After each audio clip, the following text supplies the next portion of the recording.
ये खटर खटर हो रही है मैम पढ़ा। आप और पता कर लाना अच्छे से, आंसर तो मिल ही गया मुझे।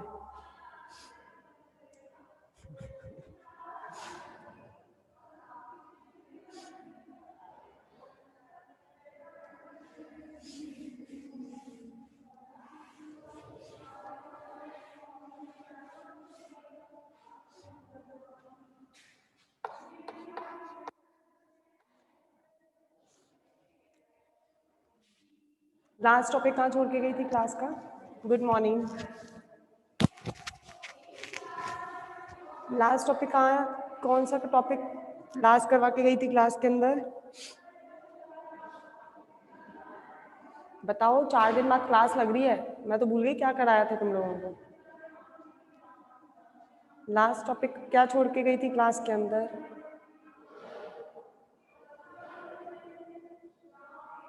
काल विस्फारण, ओके, मतलब आज नया टॉपिक स्टार्ट करना है। ठीक है, चलिए।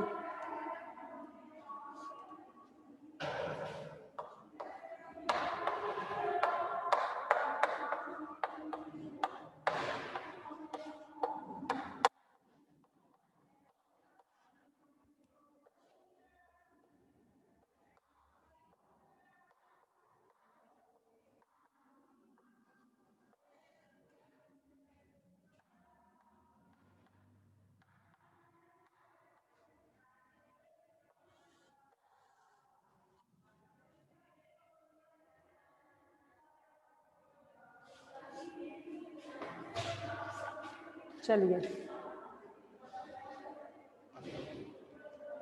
आज हमें पढ़ना है दिक्कालांतराल या मिन्कोवस्की आकाश। होते क्या है ये? दिक्कालांतराल किसे कहते हैं या फिर मिन्कोवस्की आकाश किसे कहते हैं, ये जानना जरूरी है। पहले, इससे पहले मैं कुछ और बताती हूँ। आपने पढ़े होंगे 1 विमा, 2 विमा और 3 विमा। 1 विमा आकाश, 2 विमा आकाश, 3 विमा आकाश। अब मैं जरा एग्जाम्पल बोल रही हूँ, मुझे बताते जाना कि ये कौन से आकाश में है। चींटी का तार पर चलना। ऑफलाइन 2-4 दिन में सुनने में आ रहा है, हो रही है स्टार्ट। ऐसा मैं कुछ कुछ सुनते हुए आया, पता चल जाएंगी तुम लोगों के पास, इन्फॉर्मेशन पहुंच जाएंगी। 2-4 दिन में सुन तो रहे हैं, पर सारी क्लास नहीं स्टार्ट होंगी, कुछ क्लासेस स्टार्ट करके देखेंगे पहले। अब तुम्हारी होती ही नहीं होती ये नहीं पता मुझे अभी। एक आध क्लास चालू करके देखेंगे, अगर सक्सेस रही तो फिर ऑफलाइन पूरा कॉलेज करेंगे, नहीं तो फिर वापस से ऑनलाइन, ये होगा। अब देखिए जरा, मिन्कोवस्की आकाश कौन सा आकाश होता है? पहले मैं, इससे पहले मैं बताई थी 1 विमा आकाश, 2 विमा आकाश, 3 विमा आकाश। अब मुझे बताते जाओ, मैं एग्जाम्पल बोलती जा रही हूँ कौन से आकाश की बात कर रही हूँ। चींटी का तार पर चलना, 1 विमाएं, 2 विमाएं या 3 विमाएं, बताइए मुझे। हाँ, आज का फर्स्ट टॉपिक है चींटी का तार पे चलना। यस, 1D है, 3 नहीं है। आज चींटी का तार पर चलना 1D है, सही बात है।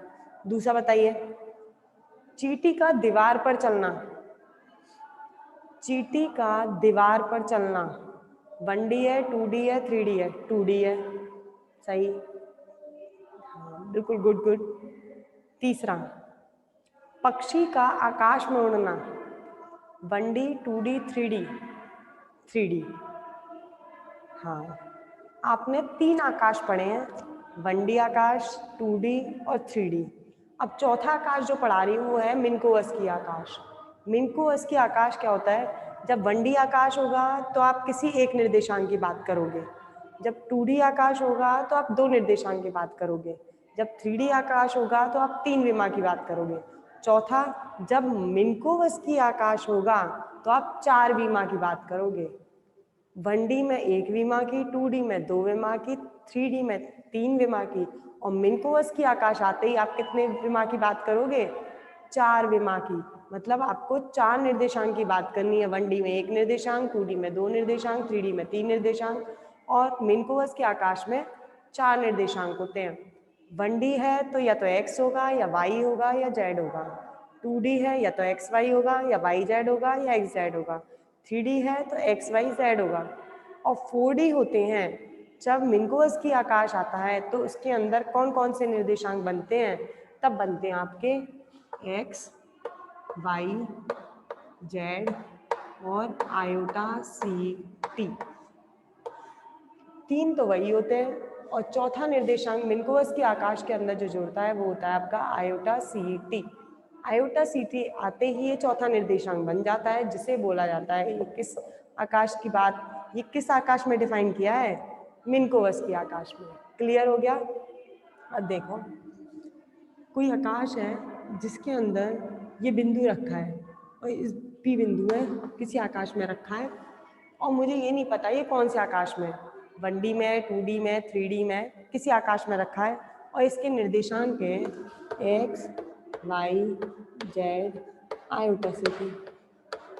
4 निर्देशांक हैं। अब जैसे ही 4 निर्देशांक होंगे आप बोल दोगे कौन से आकाश की बात कर रहे हैं हम, मिनकोवस्की के आकाश की बात कर रहे हैं। वो बिंदु जो मिनकोवस्की के आकाश में परिभाषित किया जाता है, ऐसा बिंदु जिसे मिनकोवस्की की आकाश के अंदर परिभाषित किया जाता है, उस बिंदु को बोला जाता है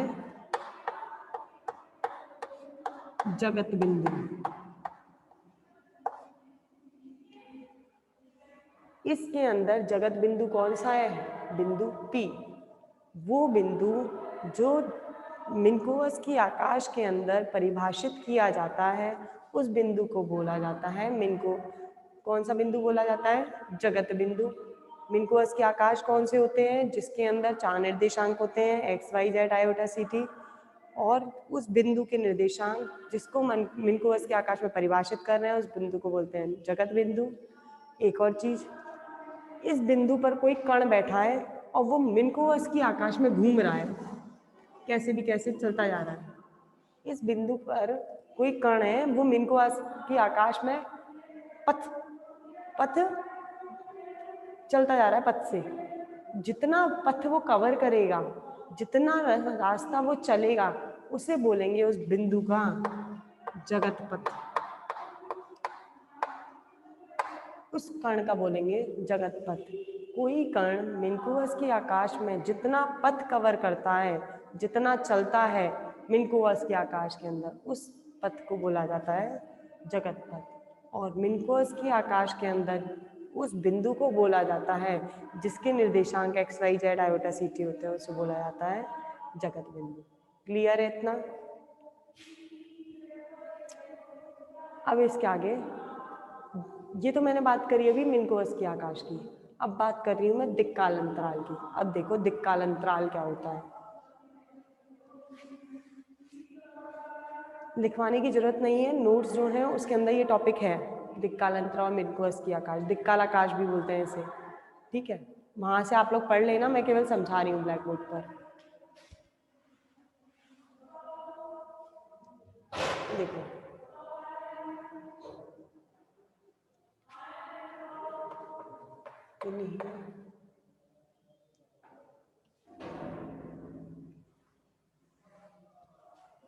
नोट्स कब मिलेंगे, नोट्स मिल रहे हैं, कॉलेज आओ लेके जाओ, नोट्स अवेलेबल हैं कॉलेज के अंदर, कॉलेज आइए और लेके जाइए।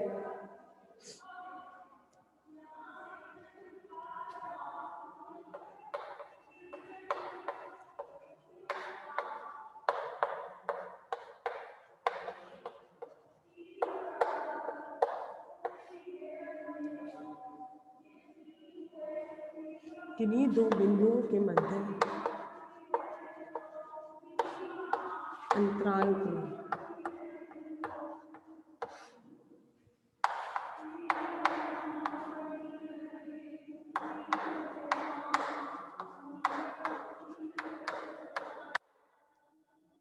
दिक्काल अंतराल कहते हैं।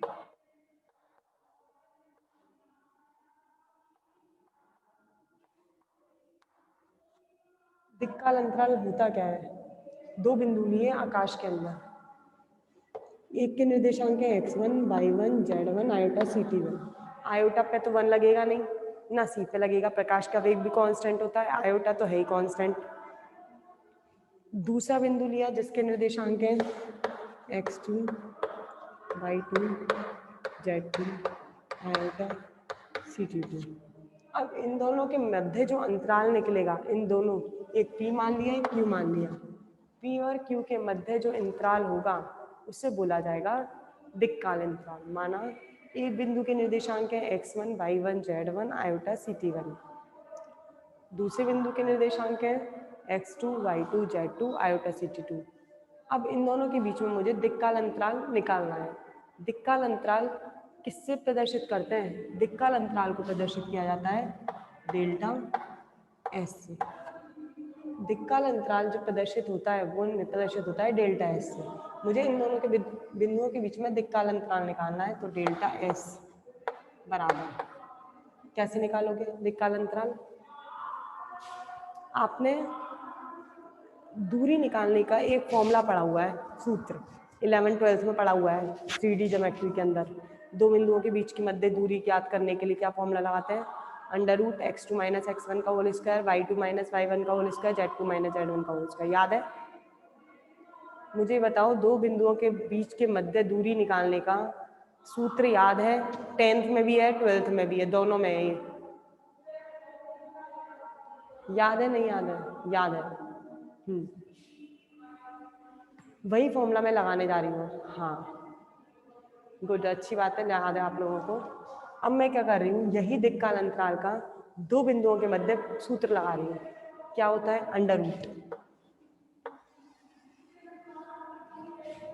x2 - x1 का होल स्क्वायर, x2 - x1 का होल स्क्वायर,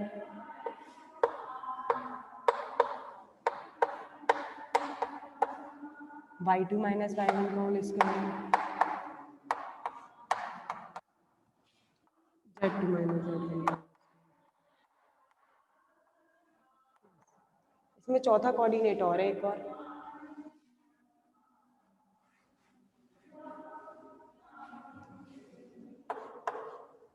चौथा कोऑर्डिनेट कौन सा है? Iota ct। तो इसे लिखेंगे iota ct2 minus iota ct1 का होल स्क्वायर। ये हो गया डेल्टा एस बराबर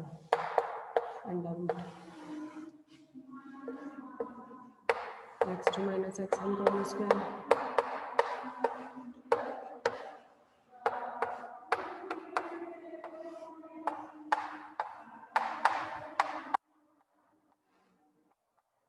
आयोटा सी कॉमन ले रही है, तो आयोटा सी का होल स्क्वायर कॉमन आ जाएगा।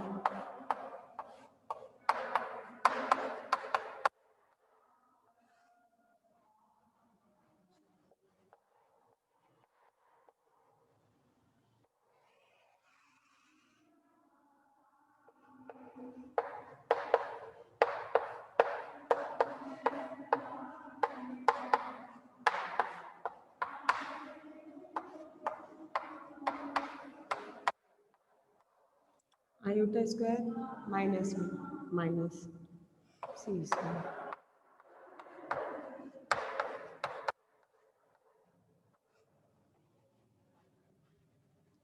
आयोटा सी कॉमन लिया, आयोटा का होल स्क्वायर क्या होता है? -1। ये तो पता होगा इमेजिनरी फंक्शन का जो काल्पनिक मान होता है उसका वर्ग करने पर क्या आता है? ऋणात्मक मान आता है माइनस।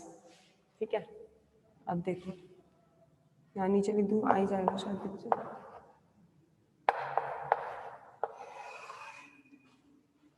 x2 - x1 इसको लिख रही हूँ delta x plus y2 - y1 को लिख रही हूँ डेल्टा y, z2 - z1 को लिख रही हूँ delta z minus C square, इसको लिख रही हूँ डेल्टा टी का होल स्क्वायर। क्लियर है यहाँ तक सबको? स्क्रीनशॉट ले लीजिए, स्क्रीनशॉट लीजिए।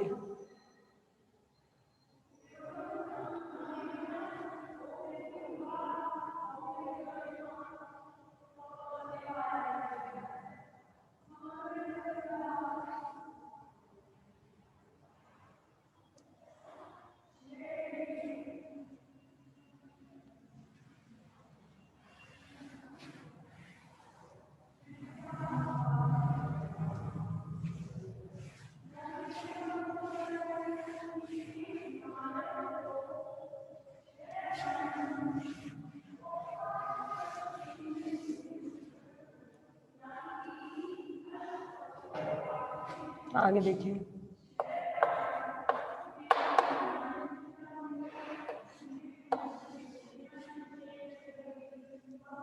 डेल्टा एक्स का whole square plus delta Y का whole square plus delta Z का होल स्क्वायर से क्या लिख सकते हो, डेल्टा आर का होल स्क्वायर। आर को खोलते हो X I cap Y J cap Z K cap, R square निकालते हो क्या निकलता है, X square plus Y square plus Z square, same as it is है। इसको लिख देते हैं डेल्टा आर का होल स्क्वायर। ये समझ में आ गया कैसे लिखा? आपको पता है आर वेक्टर क्या होता है, x I cap Y J cap और जेड के कैप। फिर लिखते हो इसे आर स्क्वायर, कैसे लिखते हो, एक्स स्क्वायर, अगर यहाँ डेल्टा ले रहे हो ये हो जाएगा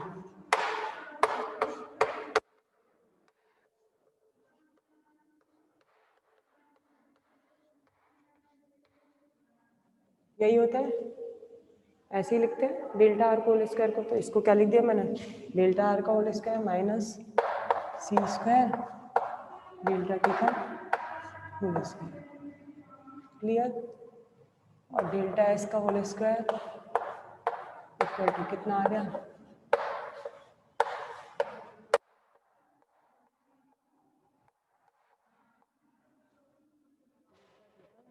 होल स्क्वायर। अब देखो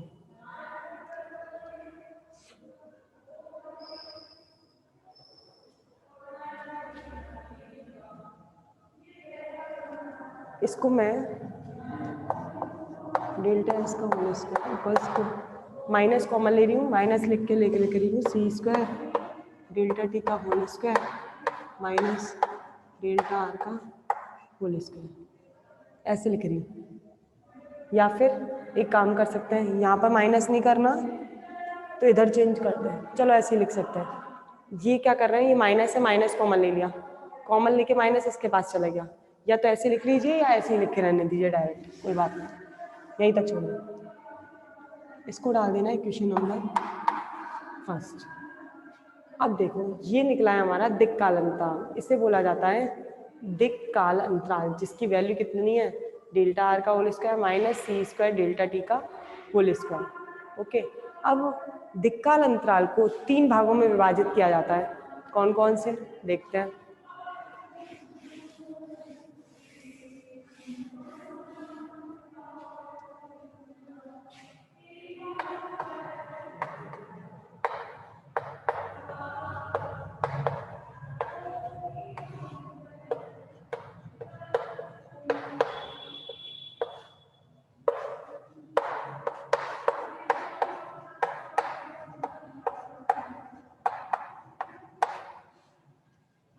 मिन्कोस की आकाश में दिक् काल अंतराल के आधार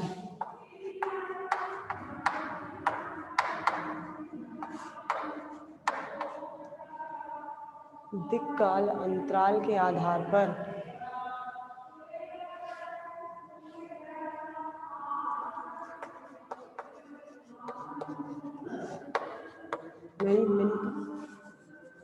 मिन्कोस की आकाश को दिक् काल अंतराल के आधार पर 3 घटनाओं में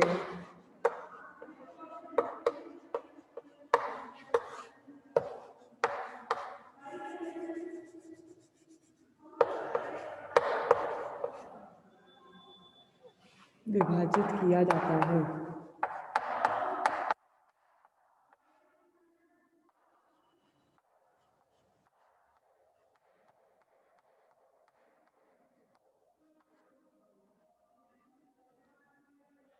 देखिए ये निकला मेरे दिक् काल अंतराल का मान। अब मिन्कोस के आकाश को दिक् काल अंतराल के आधार पर 3 में विभाजित किया जाता है। क्या क्या है 3 घटनाएं, 3 घटनाओं में। पहली घटना इसे बोलते हैं आकाशवत घटना,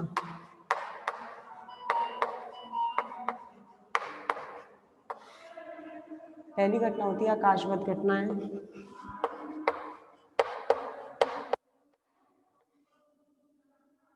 दूसरी होती है आपकी कालवत घटनाएं,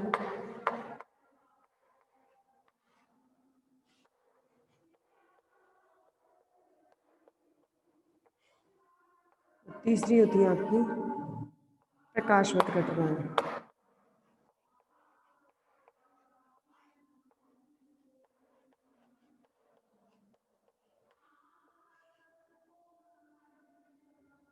दिक्काल अंतराल के आधार पर मिन्कुअस की आकाश को 3 घटनाओं में विभाजित किया है। कौन कौन सी? प्रकाशवत, कालवत, आकाशवत, कालवत और प्रकाशवत। अब तीनों घटनाएं हैं कौन कौन सी वो पढ़ते हैं। स्क्रीनशॉट लीजिए पहले इसका।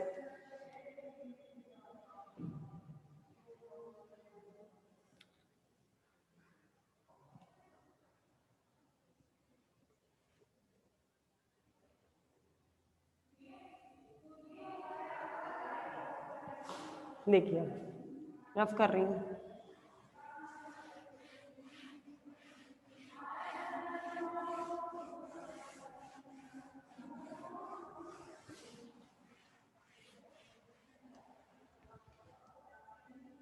पहली घटना पढ़ रहा है। पहली घटना कौन सी थी? आकाशवत घटना। आकाशवत घटनाएं पहले पढ़ रहे हैं हम। आकाशवत घटनाएं। आकाशवत घटनाएं कौन सी होती हैं? आकाशवत घटनाएं वो घटनाएं होती हैं जिनमें दिक्काल अंतराल का मान डेल्टा एस का होल स्क्वायर, दिक्काल अंतराल का मान 0 से कम हो। आकाशवत घटनाएं कौन सी घटनाएं होती हैं जिनका मान दिक्काल अंतराल का मान अगर 0 से कम है तो वो घटनाएं कहलाती है आकाशवत घटनाएं। 0 से कम होने का मतलब ऋणात्मक मान, और ऋणात्मक मान जो आएगा तो मतलब कैसा होना चाहिए दिक्काल अंतराल? काल्पनिक। काल्पनिक है तब घटनाएं कैसी कहलाएंगी? आकाशवत घटनाएं। इसका मतलब डेल्टा एस कैसा होना चाहिए आपका? काल्पनिक। काल्पनिक होने पर 0 से कम होने पर आकाशवत घटनाएं होती हैं। तो मतलब अगर 0 से कम है तो डेल्टा एस का मान क्या है? काल्पनिक। डेल्टा एस होल स्क्वायर का मान कितना था? ये डेल्टा आर का whole square minus C square delta T का whole square less than 0। Delta R का होल स्क्वायर। अब क्या कर रही हूँ मैं? इसको उठा के उधर ले जा रही हूँ। ये नेगेटिव वाला वहाँ जाएगा, नेगेटिव वाला वहाँ जाएगा तो ये साइन चेंज हो जाएगा। ऋणात्मक मान वहाँ जाएगा तो ये मान ज़्यादा है तो ये मान साइन चेंज हो जाएगा। क्या पहुँचेगा वहाँ पर? सी स्क्वायर डेल्टा टी का होल स्क्वायर। डेल्टा लिख रही हूँ, सी डेल्टा टी। आगे देखो, delta R over delta T greater than C, V greater than C. ऐसी अब इसमें देखो क्या आया। ऐसा कभी आपने वेग पढ़ा है जो प्रकाश के वेग से ज़्यादा हो? ऐसा कोई वेग है ही नहीं दुनिया में जिसका मान प्रकाश के वेग से ज़्यादा आ जाए। तो ये कंडीशन कैसी आई है? गलत। ये संभव नहीं है। अगर संभव नहीं है तो ये कैसी घटना है? काल्पनिक, जो हमने केवल इमेजिन की है। इसलिए बोला जाता है ये कैसा मान है? काल्पनिक मान। काल्पनिक मान होने पर घटना कैसी आती है? आकाशवत। और इस घटना के अंदर प्रकाश का वेग कम होता है किसी भी कण के वेग से। तो ये कंडीशन आपकी संभव नहीं है, जो कि संभव नहीं है।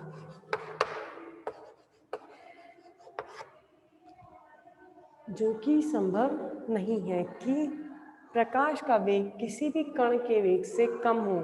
ऐसा होने पर घटना कैसी हो जाती है? आकाशवत घटना हो जाती है। क्लियर? नेक्स्ट। क्लियर है? दूसरी घटना पढ़ाऊं? अरे यार, एक मिनट रुकिए जरा।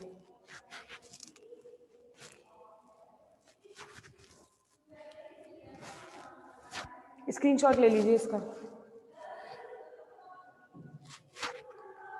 स्क्रीनशॉट लीजिए, स्क्रीनशॉट ले लीजिए।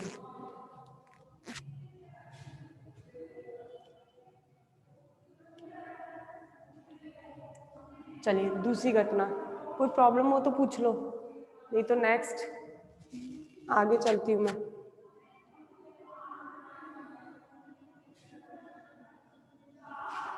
दूसरी डालिए।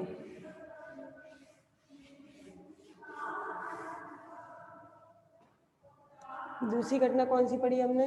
पहले आकाशवत पढ़ी, दूसरी पढ़ी हमने कालवत घटना। अब कालवत घटना पढ़ते हैं।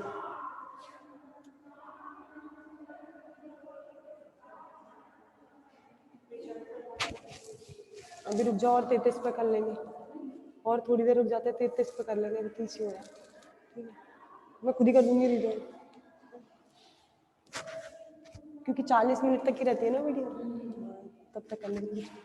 कौन से पढ़ेंगे? दूसरी पढ़ते हैं, कालवत घटना।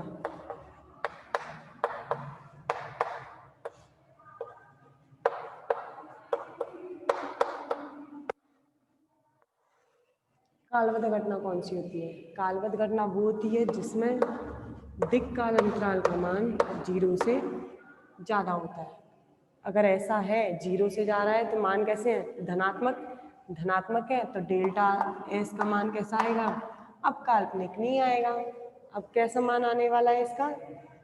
अब काल्पनिक मान ना होगा, इसका मान आएगा वास्तविक। अब मान आएगा आपका वास्तविक मान, क्योंकि सारे मान कैसे आ रहे हैं आपके? धनात्मक। धनात्मक होने पर जो ये मान आएगा वो कैसा आएगा? वास्तविक मान आएगा। चलो मान रखो, डेल्टा आर का whole square minus C square,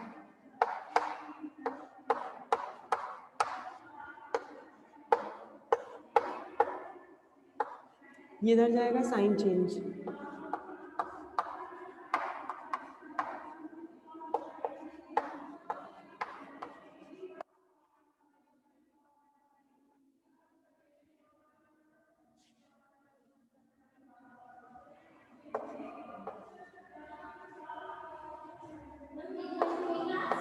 अभी नहीं करवाई मैंने, अभी तो 40 मिनट हुए नहीं थे, इसलिए मैंने नहीं करवाई। कर दो,